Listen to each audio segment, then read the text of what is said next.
Hi, children. Welcome all of you to my last video of the duck and the kangaroo. Children, all of you know we are discussing the unit humor. And this duck and the kangaroo, the poem, comes under segment B. In the previous video, we had a lot of fun in a musical way. First of all, I appreciate all those children of both the sections who sent me the voice message. Very beautifully you created in your own style. And even some of the children, along with their parents, mothers particularly, and some with their sisters, help, and some with the music background actually. Oh, what not, what a creativity. I think most of you might be thinking, Sir would have shared all those things, no? No, no, no. Why should I? I kept it as a secret. Don't worry, we can all play once we are back to school. All these things I didn't delete, particularly the voice messages, no? They're really wonderful, Nana. So once again, my best wishes to you, to all those children who sent the video message to me. Still there are a few. I don't know why they couldn't do due to some or other reasons. Okay, leave it that. And in the next, actually the video, I ask you to rewatch again so that you can enjoy the poem. See, explanation is very simple, Nana. More than explanation, all of you, poem you have to enjoy. I ask you to write your own creative poem, taking another two creatures, sorry, other than the duck and the kangaroo. Here also, most of you did very, very well, really. Superb. Most of you well tried, really. Once again, I congratulate you, every student of both the sections who tried their best and shared their beautiful poems to me. Some wrote almost 4 stanzas, some all the 5 they wrote, some 3, some 2, some 1, with good rhyming, some in the blank verse. So this shows that how beautifully you enjoyed the poem. So now let us plunge into the explanation. Just in this video, I think happily we can complete it. Okay? Right. Please listen to this carefully. Now I am starting from the stanza wise. But before you go, once again we should know who is the poet? Edward Lear. And he was a British poet, illustrator, and an artist. See, when poets have that music sense, when poets have that artistic skill, naturally the poems will be superb. One student I must tell you among your sections. I don't want to name. It is she, no doubt, undoubtedly. She wrote the poem. Okay, everybody, most of you wrote the poem. I ask you to write second time when I ask you to watch the video, I ask you to write the poem, no? So like many of you, she too wrote. But what she did, for every stanza, which creature she took, she drew the picture. She drew the picture of that creature. Almost all the stanzas she wrote, and for every stanza there was one picture of the creature. Very elegant, very elegantly drawn. Another girl also there. Even she too drew the picture of a lion. So this all shows the interest actually. Beautiful. Don't worry, those who couldn't draw, I think most of you are like me. Even I am also not good at drawing, Don't worry, Nana. So just I'm telling you to motivate you. So poets, when they have that musical sense or artistic creativity, naturally the poems come in a very different way. So Edward Lear was one of them. So let us plunge into the poem, Nana.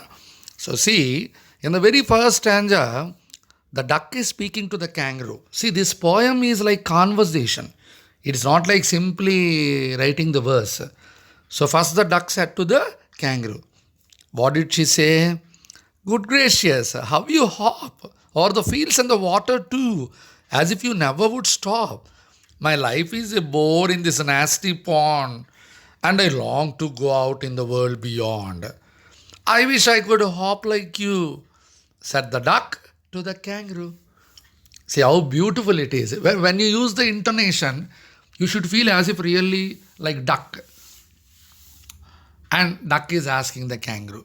You know all of you how beautifully the kangaroo hops. Good gracious is an explanation generally we give in English when you feel something surprising, when you feel something wondrous. You can also use in general things. When dad and mom brought a surprise present to you on your birthday, oh good gracious, I didn't expect this. You can say. So like that, the duck was surprised to see the kangaroo hopping. Where it was hopping? Where not? Everywhere. Fields, water. And do you think it is stopping in between? No question of stopping. Okay. Really, it's wondrous to look at kangaroo hopping and going over the fields and water, no? Yeah. And here you have beautiful rhyming also. Kangaroo, hop to stop. A, B, pond, beyond, C, U, kangaroo, A. I think all of you know. Last word we have to see the sound. And which is matching with the second verse. If it is not matching with the second verse, third verse we have to see. Like that second and fourth, sometimes alternative verses. Or sometimes one after one. Okay, you can easily make out the verse. The rhyming verse. Kangaroo, hop, to, kangaroo to, hop, stop, pond, beyond, you, kangaroo. That is the first stanza.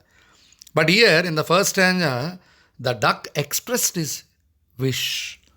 I wish I could. I wish I could. This is a beautiful explanation. No, don't think I'm going towards a grammar. We can use this I wish I could when we have a wish but difficult to be fulfilled. We can say, I wish I could root out this COVID-19. Now, right now we are in the pandemic, no? I wish I could discover a vaccine. I wish I could invent or create a new tablet for this vaccine. So like this we can use I wish I could. I wish I could. Okay, Nana? That is the first stanza. Now coming to second stanza. Please give me a ride on your back, said the duck to the kangaroo. I would sit quite still and say nothing but quack, quack, quack the whole of the long day through. And we'd go to the D and the Jelly Bolly, over the land and over the sea. Please take me a ride. Oh, do, said the duck to the kangaroo. First stanza, wish is completed. Second stanza, request now. Naturally, when we have a wish, we ask our parents in that way only. Mom, Dad, please. Oh, no. Mom, Dad, I wish I could purchase this dress for my birthday. Next what?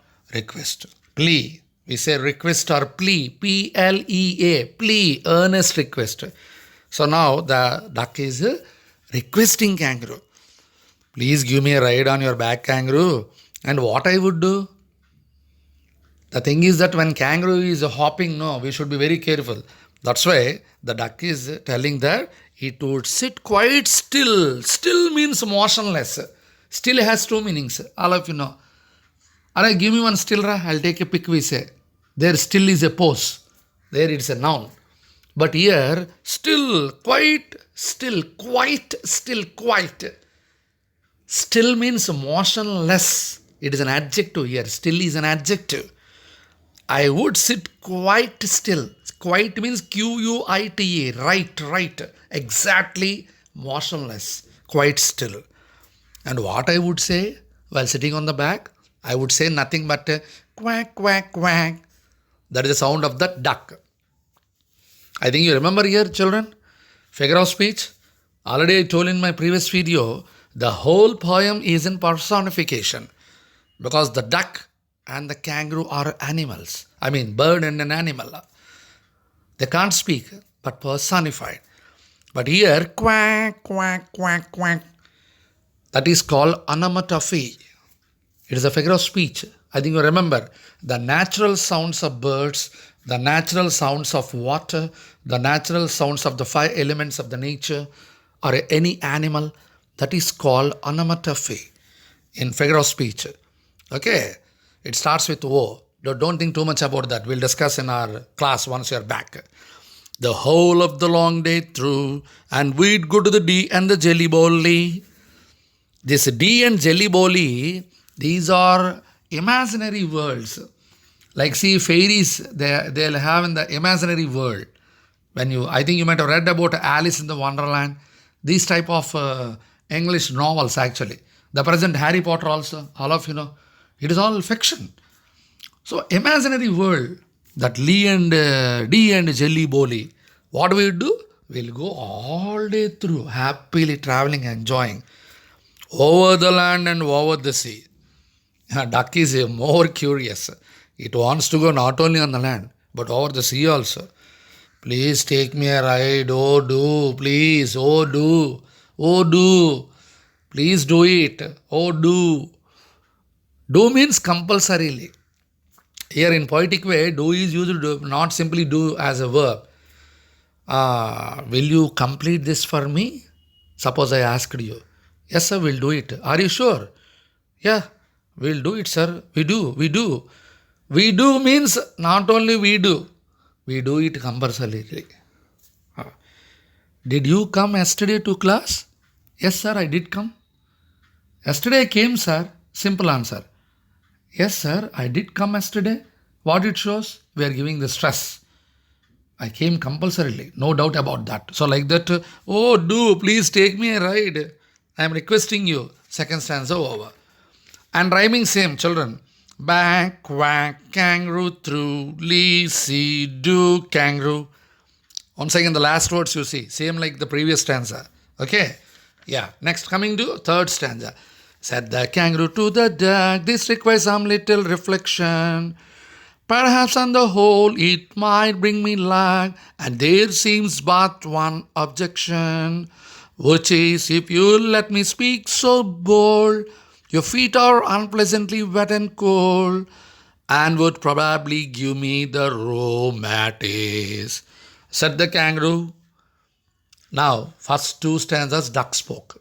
Now it's time for the kangaroo. Kangaroo has to give an answer, no? So, kangaroo started saying, oh my dear duck, okay, your wish and request, both are good. But one thing, give me some little reflection. Here, what is a reflection? Reflection means don't go according to science reflection. Here, reflection means thought, thinking. Let me consider, we say, that is called reflection. Okay, perhaps on the whole it might bring me luck. First time in my life, taking a duck from the pond on my back across the world, I think it may bring me some luck. But one objection is there here. You know what is an objection? Objection, Your Honor, we say in the court. Lawyers will say, no, like that objection. One objection is there. What's that? You let me speak so bold.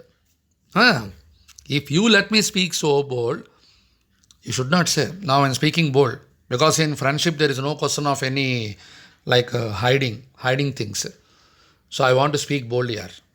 Don't unnecessarily go the meaning of bold in another way. Children, both all of you. Don't think in the present scenario what is bold. Here bold means in a brave manner. What is that? Your feet are unpleasantly wet and cold. Aman, no. Duck is always in the pond only. And that I told you in my previous video, duck feet is wet feet. Sticky. Once you place, oh my God, you feel something like sticky. So wet feet, they are wet and cold. Suppose if you sit on my back, duck, I'm afraid that I may get rheumatism. Rheumatism, it is one kind of disease. It is a disease of the joints and muscles. Usually in our houses, grandfathers, grandmothers, they usually suffer with this disease, rheumatism, we say.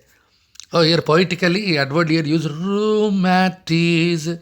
So if you sit on my back, because of your unpleasantly wet and cold feet, I may develop rheumatism disease, my dear friend duck. So this is my small objection here, it said. So in this stanza, if you see, duck, reflection, luck, objection, same rhyming is going on. Bold, cold, roo, kangaroo, rheumatism. Don't go with matis. Roo. See how beautifully he stopped. Roo, kangaroo. That is the rhyming. Duck, reflection, luck. A, B, A. Objection, once again B. Bold, cold, CC, roo, kangaroo, DD. Okay, next. Okay, children, hope you all enjoyed. Catch me up next. Okay, bye.